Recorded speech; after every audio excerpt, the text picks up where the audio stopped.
அபரிமித வேலன் பார்க்கும் அனைவருக்கும் வணக்கம். நான் உங்க பிரகாஷ்ஜி. நம்ம ஒரு மிகவும் சக்தி வாய்ந்த மனப்பயிற்சியை பத்தி தான் பேச போறோம். அது என்னன்னு பாத்தீங்கன்னா 6666 முறை. இது ஒரு மந்திரம் இல்லை, இது ஒரு ஜாதகம் இல்லை, இது ஒரு அதிசய ரகசியம் இல்லை, இது ஒரு மனப்பயிற்சி முறை. பல பேருக்கு ஆசைகள் நிறைய இருக்கு, பல பேருக்கு இலக்குகள் நிறைய இருக்கு. ஆனா ஒரு பிரச்சனை மட்டும் காமனானது. என் மைண்டு எனக்கு என் இலக்குகளை செய்யறதுக்கு சப்போர்ட் பண்ணவே மாட்டேங்குது. இன்னைக்கு நான் சொல்ல போவது 6666 முறை அப்படின்னா என்ன, எப்படி அதை சரியா பயன்படுத்த வேண்டும், அதை எப்படி செய்ய வேண்டும். ஒரே ஒரு வாக்கியம் 66 தடவை எழுதணும். ஏன் 6 நாள் தொடர்ச்சியா எழுதணும்? நடுவுல ஒரு நாள் தவறினா என்ன செய்யணும், நாம என்ன எக்ஸ்பெக்ட் பண்ணலாம், என்ன எக்ஸ்பெக்ட் பண்ணக்கூடாது, அதை பத்தி தான் நம்ம பேச போறோம். இதுக்கு முன்னாடி நம்ம 6666 முறை பத்தி ஒரு வீடியோ போட்டிருக்கோம். அது லிங்க் டிஸ்கிரிப்ஷன் கீழே கொடுத்துருக்கேன். வேணுன்றவங்க கிளிக் பண்ணி போய் பாருங்க. 6666 முறை அப்படின்னா என்னன்னு பார்த்தீங்கன்னா, அது ஒரு மேனிஃபெஸ்டேஷனுக்கு ஒரு மென்டல் சப்போர்ட் மட்டும்தான். இது ஒரு சப்கான்ஷியஸ் ட்ரெயின் பண்ணும் முறை. நம்ம மனசு எப்படி வேலை செய்யுது தெரியுங்களா? ஒரு எண்ணம் திரும்ப மீண்டும் மீண்டும் வந்தால் அந்த விஷயத்துக்கு பழகினா அது நம்பிக்கையா மாறும், நம்பிக்கை முடிவுகளா மாறும், முடிவுகள் வாழ்க்கை திசையாக மாறும். அதாவது மீண்டும் மீண்டும் வரும் ஒரு எண்ணம் தான் நம்ம வாழ்க்கையை வடிவமைக்கிறது. இந்த 6666 முறை என்ன செய்யுது பார்த்தீங்கன்னா, ஒரு நல்ல தெளிவான எண்ணத்தை மீண்டும் மீண்டும் நம்ம மனசுக்குள்ளார பதிய வைக்குது. முதல் படி இலக்கு நம்ம தேர்வு செய்ய வேண்டியது, இது ரொம்ப முக்கியம். பல பேரோட முதல் தவறு இங்க தான். ஒரே நேரத்துல பணம் வேண்டும், ஒரே நேரத்துல ஆரோக்கியம் வேண்டும், உறவுகள் சரியாக வேண்டும், தொழில் உயர வேண்டும் அப்படின்னு பல இலக்குகள் எல்லாத்தையும் சேர்த்து எழுதுறாங்க. அது 6666 முறை இல்லை, அது தவறு. ஒரே இலக்கு மட்டும் எடுத்துக்கிட்டு எழுதணும். ஏன்? நம்ம மனசு ஒரே நேரத்துல பல திசைகள்ல டைரக்ஷன்ல போக முடியாது. ஒரு தெளிவான இலக்கு மட்டும் தேர்வு செய்யுங்க. உதாரணம் பார்த்தீங்கன்னா, எனக்கு பிடிச்ச கம்பெனில நான் வேலை செய்யறேன், அதுக்கு நன்றி. என் மனம் அமைதியா இருக்கிறது, நன்றி. என் கனவு காரை நான் ஓட்டிக்கிட்டு இருக்கேன், அதுக்கு நன்றி. என் கனவு வீட்டில் என் குடும்பத்தோட நான் வாழ்கிறேன், அதுக்கு நன்றி.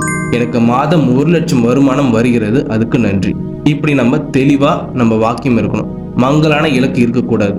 2வது படி பார்த்தீங்கன்னா, இந்த வாக்கியங்களை நம்ம நிகழ்காலத்தில் எழுதணும். இது ரொம்ப முக்கியம். நான் ஆக போகிறேன், நான் பெறப்போகிறேன், இப்படி நம்ம எழுதக்கூடாது.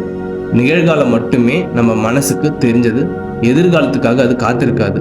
மனசு இப்போ என்ன இருக்குது என்பதுதான் ப்ராசஸ் பண்ணும் எப்பவுமே.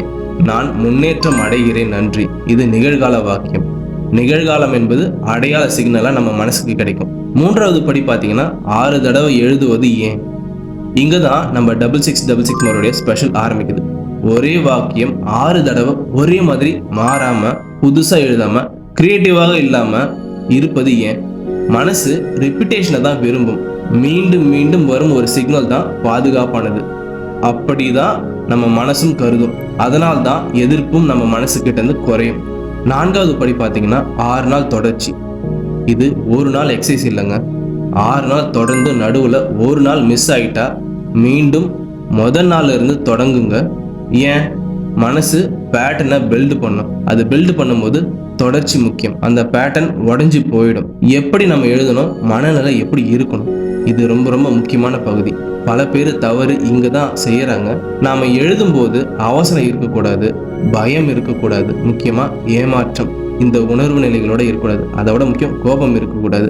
இந்த மாதிரி டைம்ல நம்ம எழுதுறது 6666 முறை இல்லை.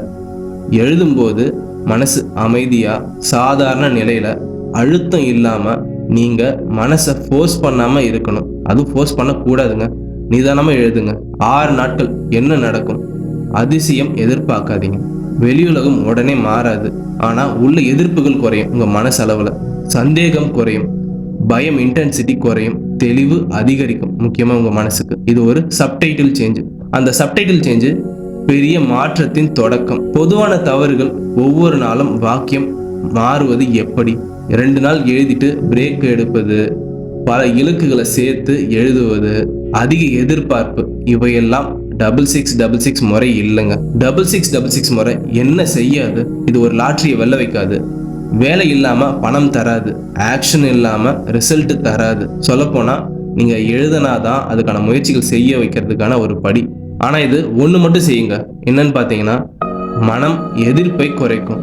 எதிர்ப்பு குறைஞ்சதுன்னா முடிவுகள் தெளிவாக இருக்கும், நடவடிக்கைகள் மாறும். அதனால வாழ்க்கையும் கண்டிப்பாக மாறும், மாறியே தீரும். ஒரு உண்மையான புரிதல் நம்ம வாழ்க்கையை மாற்றுவது வெளி உலகம் அல்லங்க, நம்ம ரிப்பீட்டட் தாட்ஸ் தான்.